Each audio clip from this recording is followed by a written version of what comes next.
Alright guys, welcome to the Writer Obvious channel. I'm doing a little something different today. I'm going to do some cooking for you. Washing my hands up so nice and clean after,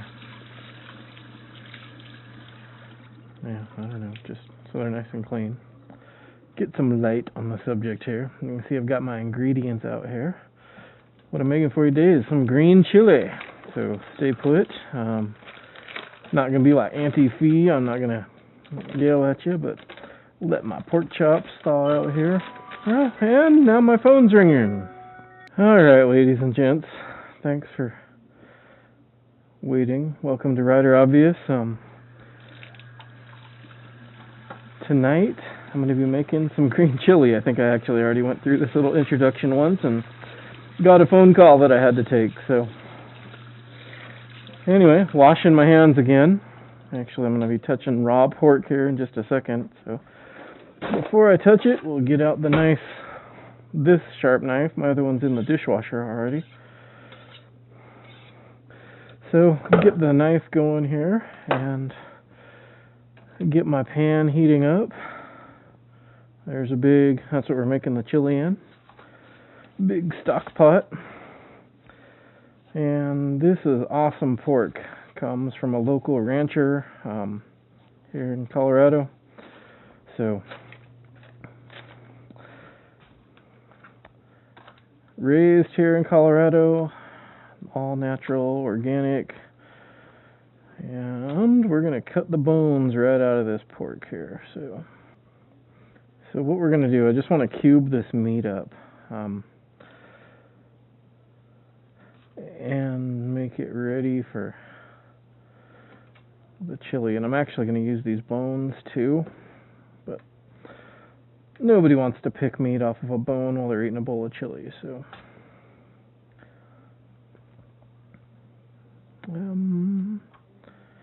just leave it on there.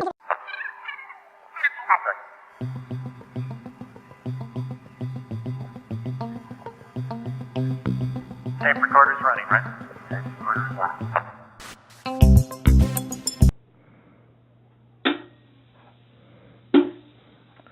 There we go. We can throw the bones right in there.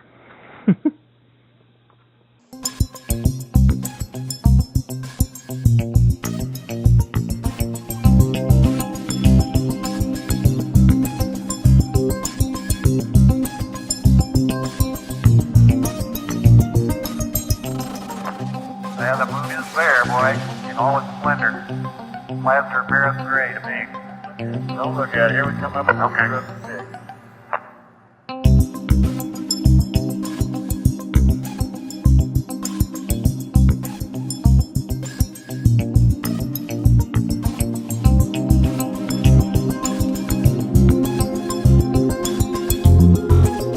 And what I'm trying to do here, I'm just cubing this meat up.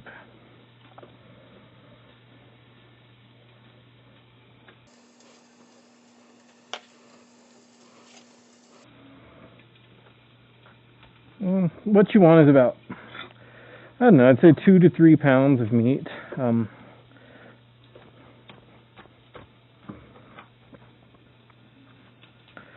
just, bite-sized pieces. That's what you're looking for. What do you expect to get as a piece of pork in your pork green chili,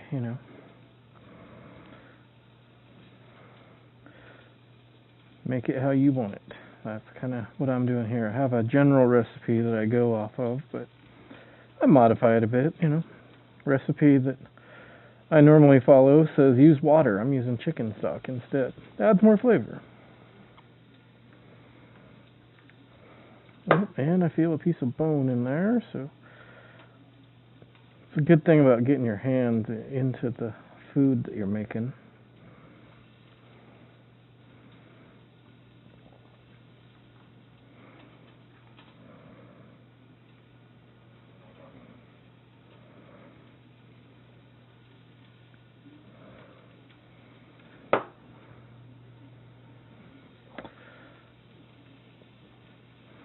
Alright, and we're going to get this into the pot as well here. We're going to get this into the pot.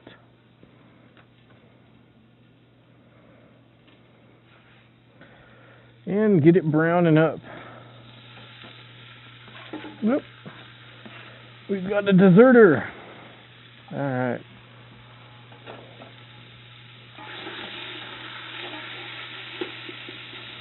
And what I'm looking to do here is just get a little caramelization on the pork. I'm actually not even looking to cook it all the way through right now.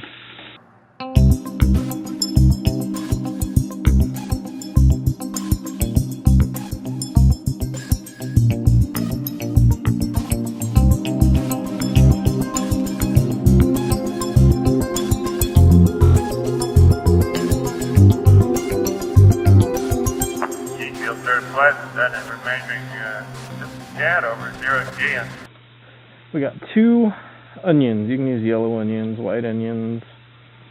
If you use green onions, use a lot more than 2, please. But you can probably use green onions too.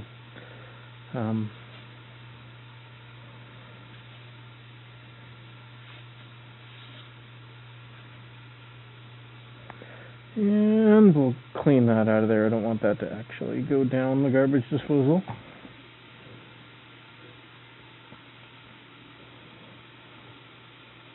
Yeah, your tank pressures are good. The chamber pressure is holding steady as a rock.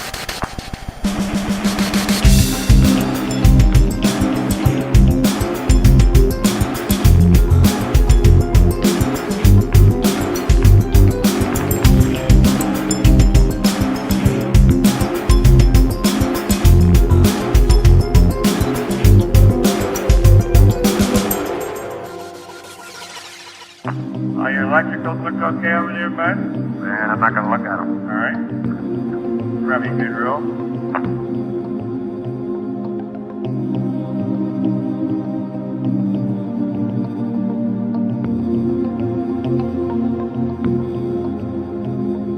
They're just sort of aimlessly wandering back and forth between those things.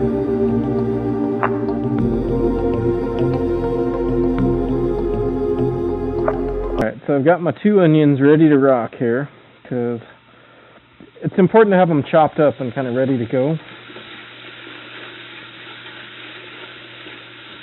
Alright, got some good caramelization on my pork down here. So I'm going to dump this pork, kind of get it out of the way.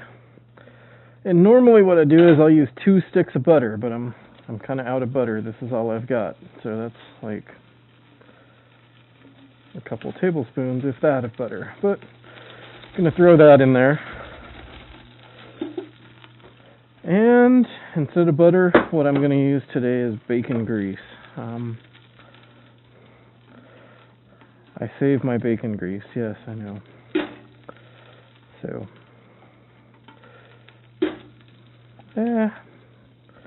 maybe a touch more. Alright, so I got some good grease going on here. Melt that down. Don't know if y'all can see that. I wish you could smell it. That bacon with the butter. Woo! Smell incredible. Alright, so what I'm doing and why I'm putting that in there is making a roux. This is going to be what thickens this chili. Oh, guess I've already got a scooper in here. So, and what we want to do about a cup. So that's about a half cup. 1 cup each of your fat, whatever that is, whether that's butter or bacon grease, and a cup of flour. And now I can't stop stirring this. Have to keep going. Yep, and you can tell it'll look a little bit thinner than the consistency of peanut butter. I guess is probably the best. Well, probably a lot thinner than peanut butter, actually. Almost like icing on a cake. Except, I guess thinner, like melting ice cream. All right, how about that? Melting ice cream. That's the texture we're looking for when you're making a roux, and you've just got to stir it. I like to let mine toast the flour in the fat here a little bit and get a little darker than just mixing it up. So I'm going to keep stirring this here, and hopefully everything turns out okay time-lapse wise, or I don't know, we'll figure it out. I'll edit this so it's not too totally boring for y'all. But, oh, that smells so good, that bacon. I'm wondering if maybe I should have always used bacon grease to make this. So, normally you want to use butter. Cup of butter, cup of flour. Or a cup of bacon grease and butter and a cup of flour.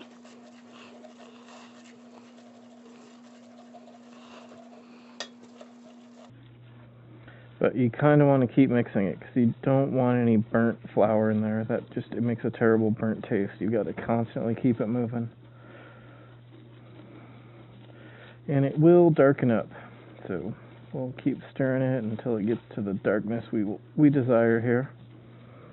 And I'm not looking for like a dark chocolate roux here. I just want it to be brown. Maybe like a milk chocolate or even a peanut butter color might work, you know, since I used the peanut butter comparison.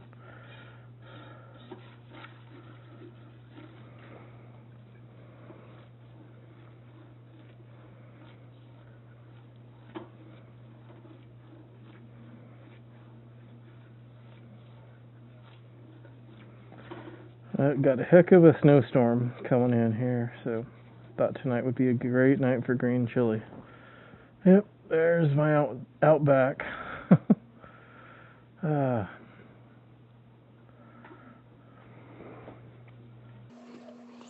I'm just stirring the whole time, even looking away. You gotta be careful not to splash this stuff on yourself. I had my daughter try to stir the roux for me one time, and it kind of splashed up on her face.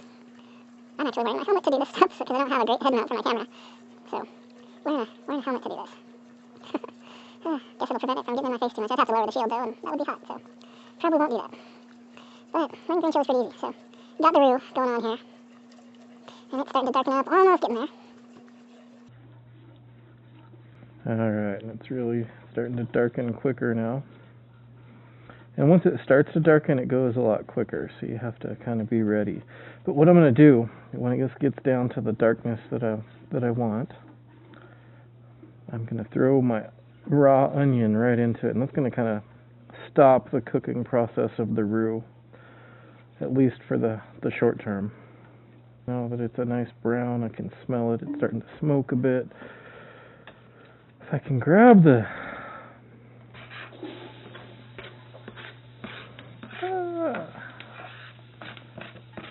alright, and stir that around. Oh man, now that onion's cooking in this hot oil and flour mixture.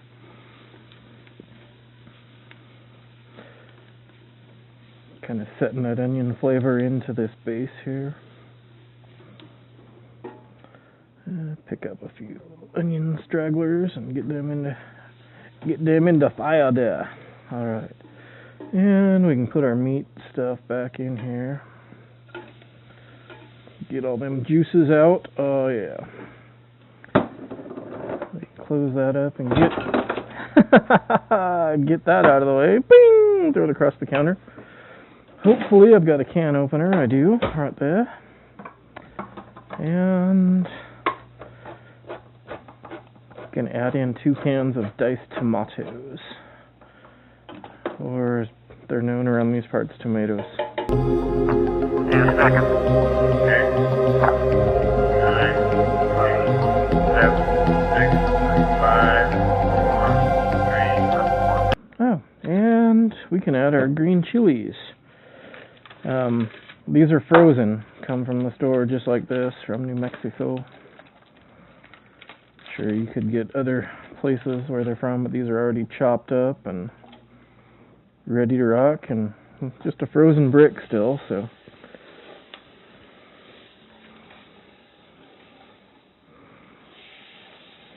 Alright, well, now that we got that in there, we need to add some liquid, and I want to say 8 cups of liquid, and I don't think that this little box of chicken stock is going to be a complete 8 cups. And I don't know how much is in there cup-wise, so I need to measure it.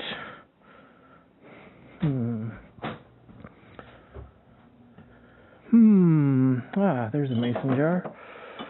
You can always use a mason jar to measure. They actually have measuring marks on them. So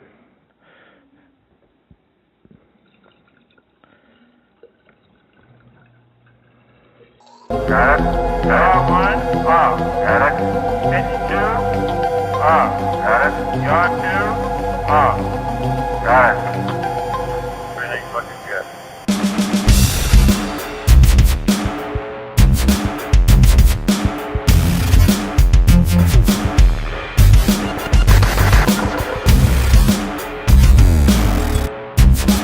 Alright, so far I've got pork. I made a roux with butter and flour. Added some tomatoes, and I've added some green chilies.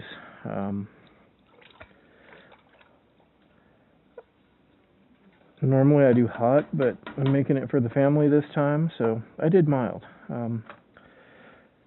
Also got about 1 3/4 of a tablespoon of mustard, 1 3/4 tablespoon of black pepper, a pinch of red pepper, 2 teaspoons of garlic powder, 2 teaspoons of, well, this is Italian seasoning. The recipe calls for oregano, but I didn't have just straight oregano, so we'll give it a shot. So, into the pot. Also calls for quite a bit of salt. Alright,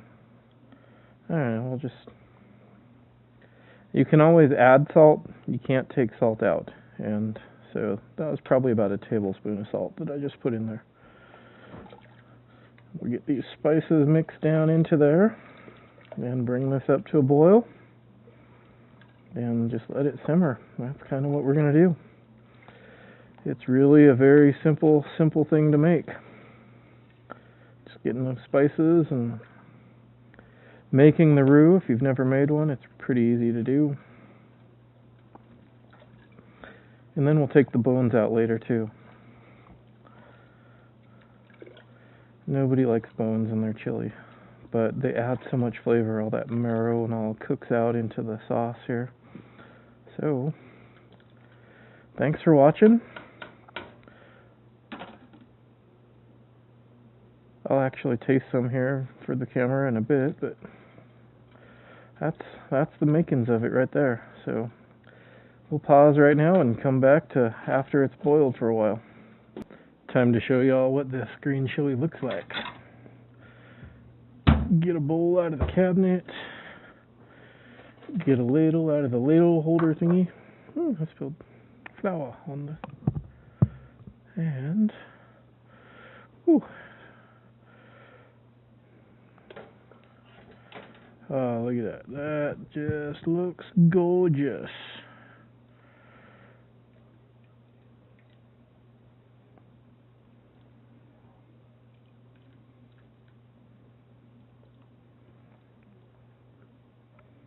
And there you have it. Rather obvious green chili. Enjoy.